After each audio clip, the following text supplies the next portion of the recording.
Hello and welcome to the OSW deleted scenes video for episode 101, Warrior Debut Nitro. This includes bits cut from the episode and a fair whack of BTS behind the scenes talking about the production of it, all the people that helped out making it. I'll chime in via voiceover if necessary, otherwise just text is grand.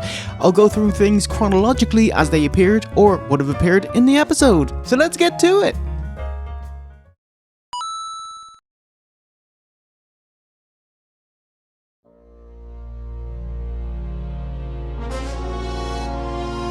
Batman Warrior animation. This one took literally 2 months to complete. Like, seriously, May 29th, I got onto Adam about creating it, and we got the final version done July 26th. I asked Ryan Probert to keep the opening Batman sting, kind of combine it with the Warner Brothers logo, hoping people immediately get the reference. How quick did you get it? By the way, doing Batman the Animated Series parody, I know most of you guys are late 20s and 30s, so I'd hope it'd pop you. I went for this as Warrior literally has a Batman-style warrior skylight? Floodlight? Skylight? Don't know if he has one in his bedroom. Maybe he does. In the animation, I thought it'd be hilarious if Warrior Batman beat up Hollywood Hogan and Beefer, Disciple.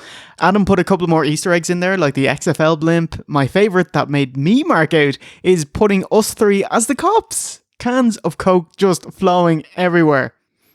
Okay, so little Brucey bonus. Here's the initial rough draft of the song and the animation. The rough draft of the song is actually from October last year, but I didn't start kind of work on it in earnest until May.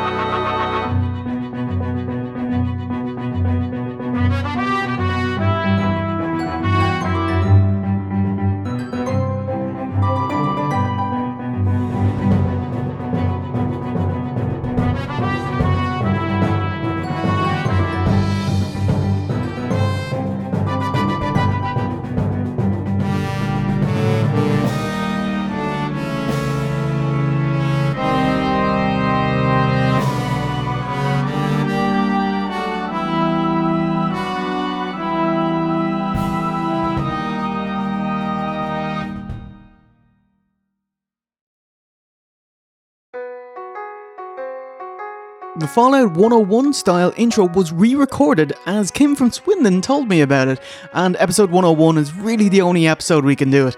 So the intro shtick that was originally for 101 is rejiggered for 102.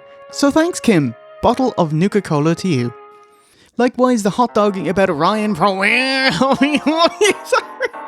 his GoFundMe, that was put in afterwards actually when myself and V1 were recording the Resi Village deep dive, and my god, less than 11 hours after the episode launched, Ryan and Ray hit their goal. That is incredible, my dudes.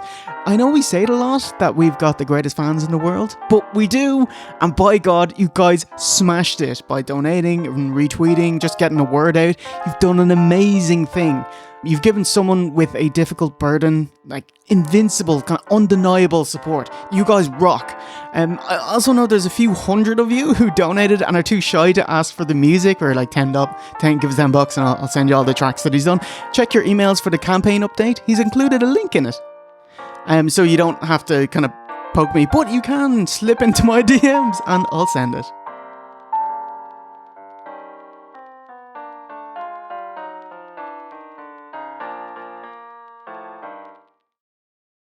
As with pretty much all episodes since around about the TNA arc, the amazing Chris Vaughn of Reload Last Save does the first video pass, so it means when I do the second, third, fourth, final pass, I can start from about 40% rather than 0%.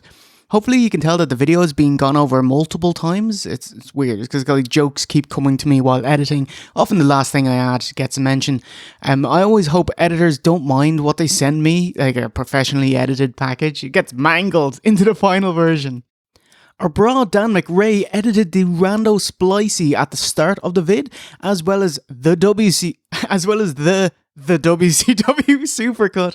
Just as an aside of the collaborative process, he put in the Homer, he does say well a lot, quip, which made me dub in, Brett saying the WCW, so it's a gag on top of a gag. You know something? He did say the WCW. By the way, that's the most Botchamania joke of the episode. Great job, mate. Ryan Castle, who also works for Fox, WWE, NFL, and sullying himself with OSW. Amazing chap, lightning fast editor, a huge Shivani mark. Edited the Warrior retrospective. There's always a bit of flavour editors add themselves, like the Warrior keyboard joke. He put in a Mac keyboard, because he'd use a Mac. Although myself and V1 exclusively use PCs, like paupers, I didn't want to Photoshop in a PC keyboard and bulldoze over that personal touch. Dr. Joey Magnum is the beaut who made the custom 2K footage. He recorded the entire Ed Leslie Rumble, which I'll likely slip in next time. He's actually done some 2K19 visual gags, which I don't want to spoil for 102. New artist, Weziola on Instagram, created the amazing Warrior masks and the sketch-in animation there. Oh, do you like that sound? Anyway, it's supposed to highlight the different eras of Warrior, from the relatively simple Dingo Warrior to IC to World and WCW. That's with the kind of finger paint. I felt bad I could only fit 3 of them in retrospective, but hey, they're really so very cool. Can I quote you, Wes?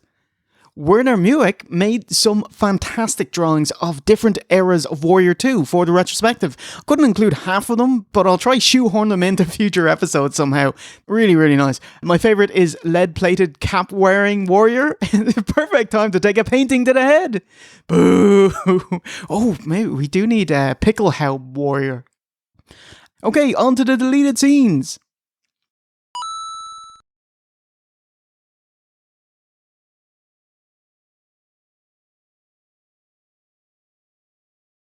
For all those NWOites that still live in the house of Hollywood, brah. Brah. NWOites is fucking lame. What would you pick? You gotta bring something. Yeah. I think like Cain had his Canaanites. I was just about to say Cain That's was even really good. worse. Oh, really? That's like a biblical thing, yeah. Oh, is it? Yeah. How about the NW Oasters? Yes. Yep.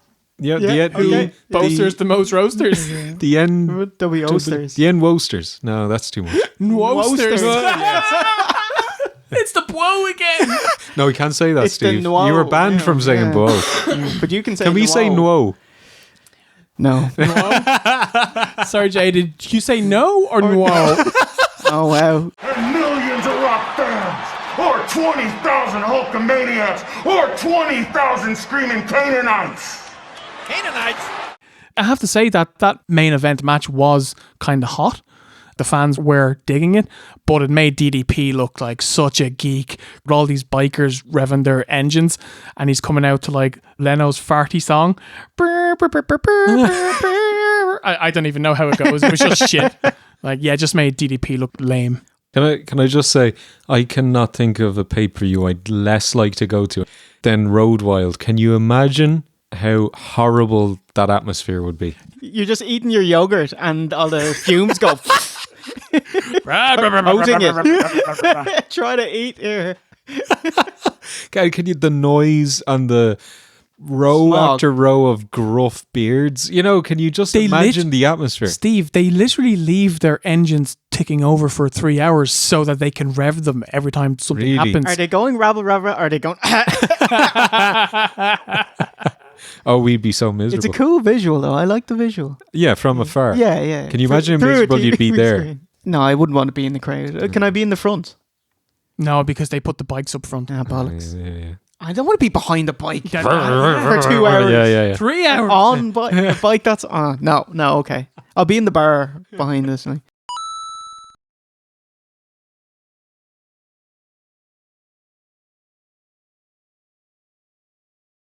JJ mentions that the winner of the War Games match gets a title shot.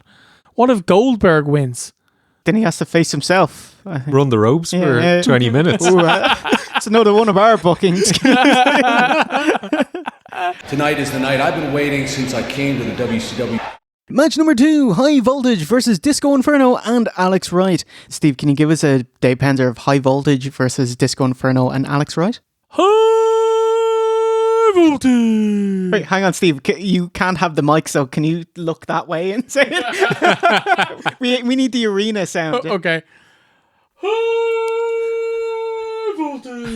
I'm getting more and more like Bully, the darts game. Oh, yeah.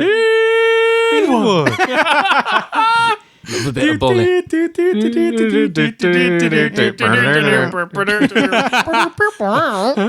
Nothing in this game for two and a bit. Live exclusive. Live exclusive. So after the Mongo match, we go back to the lads at the desk. The guys are talking about the main event that's coming up. This is the biggest match ever. The biggest match in WCW history. And then Larry Zbyszko, out of nowhere, just starts banging on about, we are in Connecticut. This is the insurance capital of the United States. And you better be damn sure that people are taking out policies and they're going to cash out. And the other two lads look at each other and they're like, what the fuck is he saying? And he's just banging on about insurance policies and fraud and cashing out money. And he's off his tits. He was kind of ranting about insurance. Yeah. Did his premium just go up? Look at the insurance game. They take your money and bet you're not going to get sick.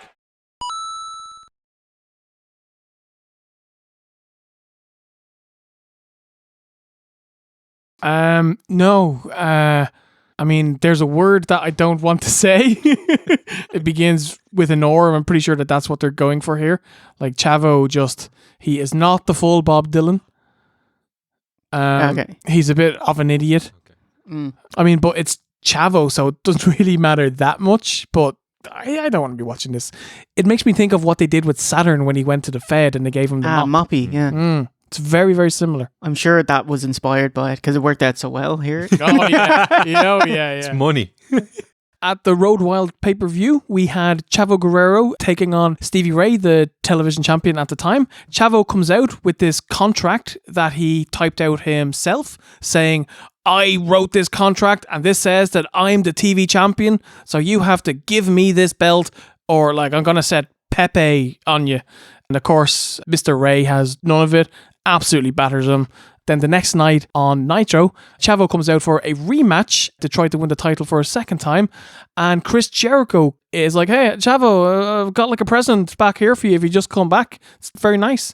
And Chavo, being the idiot that he is, goes backstage. And we don't get to see it. Like, we just get to hear them on the mic going, Was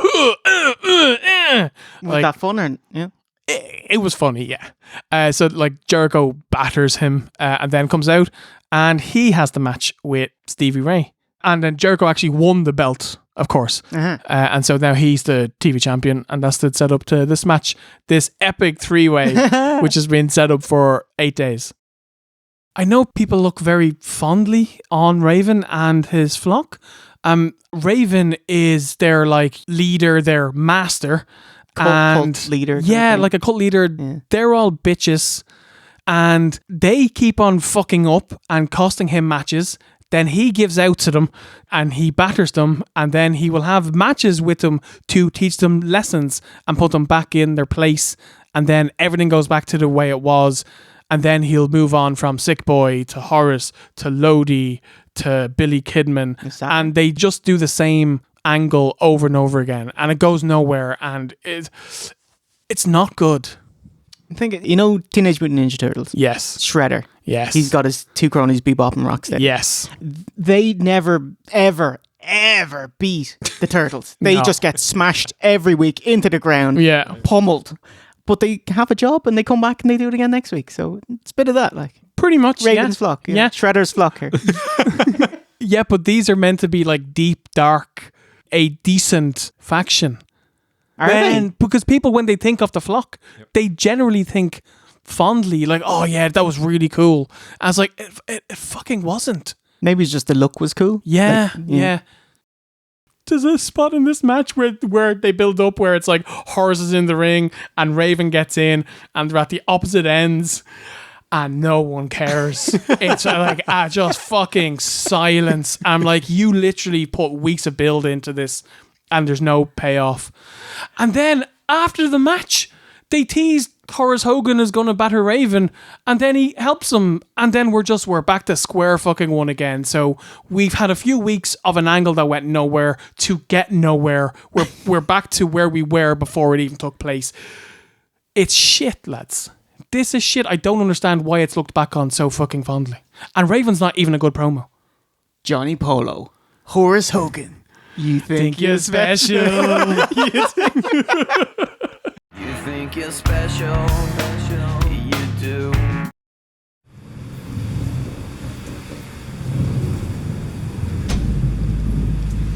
Our longtime collaborator Donald Kirby, the beast that did our Street Fighter Alpha 2 artwork, the Bizarro WrestleMania 10 where Lex wins, tons more stuff.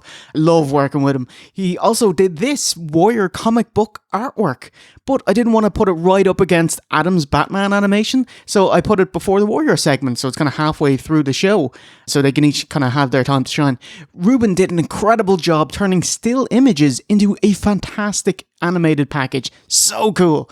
He also turned Donald's OSW Nitro artwork into a sumptuous 3D render. Like, holy crap. Anyway, awesome. Safe journey to Rwanda, mate. Ruben works with National Geographic, filming gorillas in 360. So freaking cool to have him lend his talents to OSW. Can I go to you? She would get up at 6, rush down into the garden, sit there for hours. So she always liked observing creatures.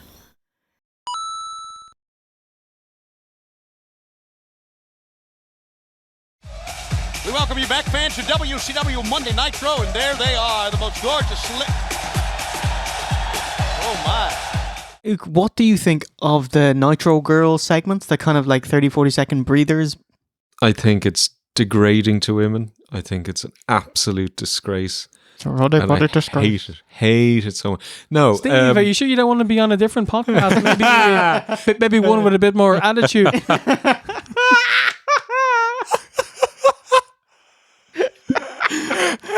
I will leave it up to you if you want to leave that. That is amazing. Box office and all Ticketmaster locations. The Nitro Girl segments, the kind of like 30-40 second breathers. I thought it was a good idea because it gives the commentators time to kind of reset everything and actually reflect on what they've just seen, like they do right after Warrior segments. And, it's good, And the audience can choose to either sit and watch or maybe ghost the Jacks. Yeah, quick pressure. Or, 30 seconds, that's be some hard going. I will probably make fire at that point. I will say that when I was watching those girls dance, I was very glad that Jerry Lawler wasn't part of the commentary team. You wait till Mark Madden shows up. Oh, really? Like discount Jerry Lawler. Yeah.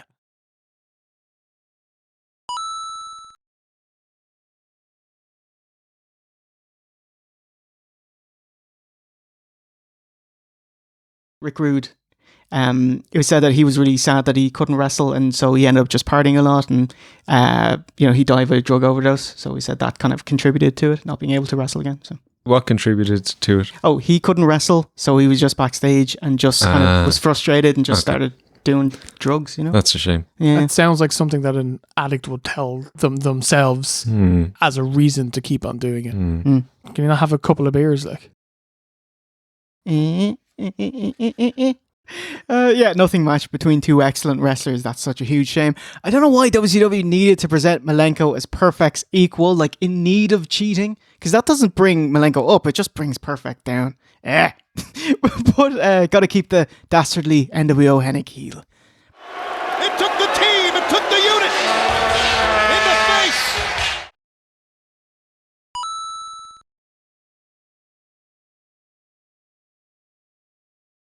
3 days later, Vince had his infamous AOL chat. So it's 1998. And he's on a message board typing. He's WWF Live too.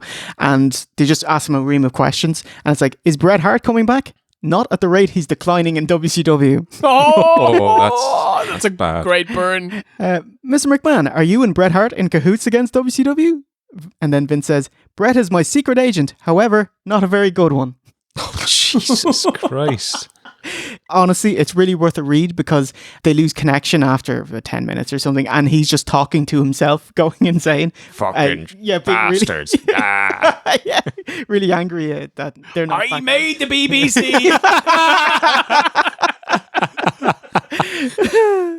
It was like, oh, is Sid coming back to the WWF? I hope not.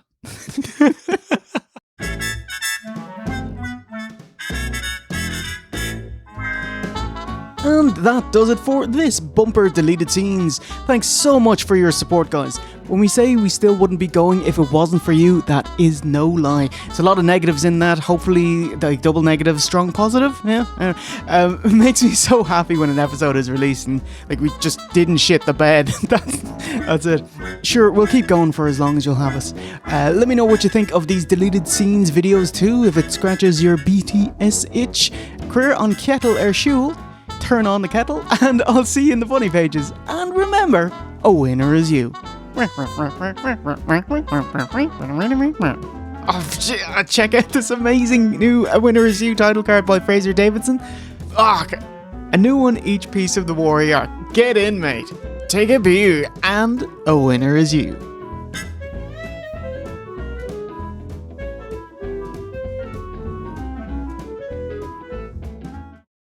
Even eloquently misplaced pieces of your history